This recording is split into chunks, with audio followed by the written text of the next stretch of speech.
Maninagar seventh day સ્કૂલમાં વિદ્યાર્થીની હત્યાનો મામલો ગુજરાતમાં કાયદા અને વ્યવસ્થાની પરિસ્થિતિ બગડતી દેખાય છે। રાજ્યમાં પોલીસ પ્રશાસનનો કોઈ પણ ડર રહ્યો નથી। આણંદમાં પણ જાહેરમાં પૂર્વ નગરસેવકની હત્યા બની હતી। રાજ્ય સરકાર સંપૂર્ણ રીતે પોતાની કામગીરીમાં નિષ્ફળ રહી। ઘટના પાછળ જવાબદાર લોકો પાછળ યોગ્ય કાર્યવાહી કરવાની કરીએ છીએ માંગ।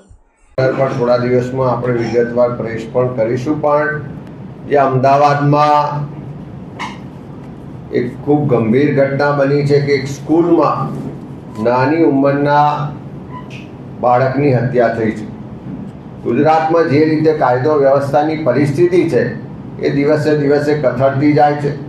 પોલીસ પ્રશાસનનો કોઈ પણ જાતનો ડર નથી રહ્યો।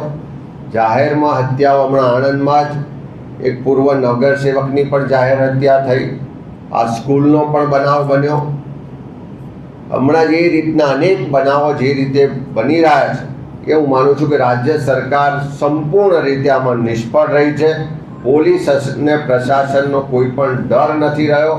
કોઈ પણ રીતે પોલીસ પોતાની કાર્યવાહી કે પોતાની જે લોકો માટેની ફરજ છે એમાં પણ નિષ્ફળ રહી છે। અને આ ઘટના છે ખૂબ દુઃખદ છે, વખોડીએ છે, અને જે પણ એના માટે જવાબદારો છે એની સામે કાર્યવાહી થાય એવી માગણી કરી।